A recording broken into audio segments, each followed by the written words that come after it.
Hello Abhilash Augustus here. So இன்றைக்கி வந்து good thing ஒன்று இருக்குது, பேட் திங் இருக்குது. ஆக்சுவலாக நிறைய இருக்குது, பட் ஒன்றே ஒன்று மட்டும் இன்றைக்கி ஷேர் பண்ணுறேன். அப்போ தான் நாளைக்கு வீடியோ கண்டென்ட் இருக்கும். ஸோ ஃபஸ்ட்டு பேட் திங் என்ன அப்படின்னு பார்த்தீங்கன்னா, நான் எல்லா சேலஞ்சிலையும் ஆல்மோஸ்ட் தோற்றுட்டேன். இந்த சேலஞ்ச் சீரிஸ் ஆரம்பிக்கும் போது தோக்காமல் இருந்தது என்னென்னு பார்த்தீங்கன்னா, யூடியூப்பில் ஷார்ட்ஸ் அப்லோட் பண்ணுறது. என்ன சுச்சுவேஷனாக இருந்தாலும் எதாவது பொம்மை படம் போட்டு ஏதாச்சும் அப்லோட் பண்ணிட்டுருப்பேன். நம்ம பாதி நாள் கூட தாண்டலை. அதாவது இன்றைக்கி தான் 49 தெரியும்.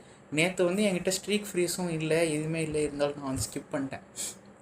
ஸோ என்னென்னா, அதை நான் திரும்பி சொல்லணும்னு அவசியம் இல்லை. கன்சிஸ்டன்சி வந்து ஒரு பெரிய பிரச்சனையாகவே இருக்குது. நான் ட்ராவல் பண்ணேன், உடம்பு சரியில்லை, மைண்டு சரியில்லை, அந்த மாதிரி வேறு இன்ட்ரெஸ்ட்டில் இருந்து நிறைய ரீசன் சொல்லலாம்.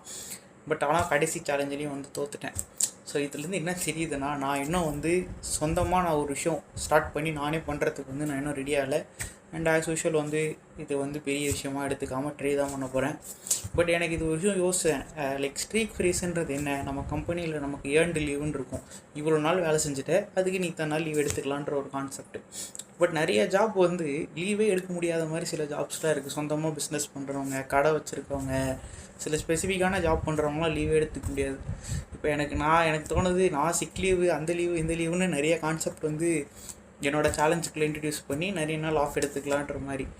ஆனால் இவங்களெல்லாம் நினச்சி பார்த்தா, நம்ம அந்த மாதிரி எக்ஸ்கியூஸ் இல்லாமல் என்றைக்கு நம்ம ஒரு விஷயத்த பண்ணுறோமோ அன்றைக்கி தான் நம்ம வந்து நம்ம லைஃப்பில் நம்ம நினச்சதை பண்ண முடியும் அப்படின்னு தோணுது.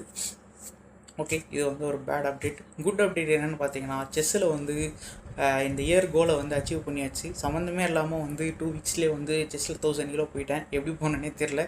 விளையாடிட்டே இருந்தேன், 1000 கிலோ போயிட்டேன். ஸோ ஒரு கோல் வந்து டிக்கு ஆகிடுச்சு. இதுக்கப்புறம் செஸ்ஸை சீரியஸாக விளையாடாமல் அப்பப்போ பொழுதுபோக்கு மட்டும் விளையாடிட்டு அடுத்த வருஷம் வேணால் வேறு கோல் வச்சுக்கலாம். இப்போ யாருமே வந்து செஸ்ஸில் நான் எத்தனை கிலோன்னு கேட்டு அழுவ போகிறது கிடையாது.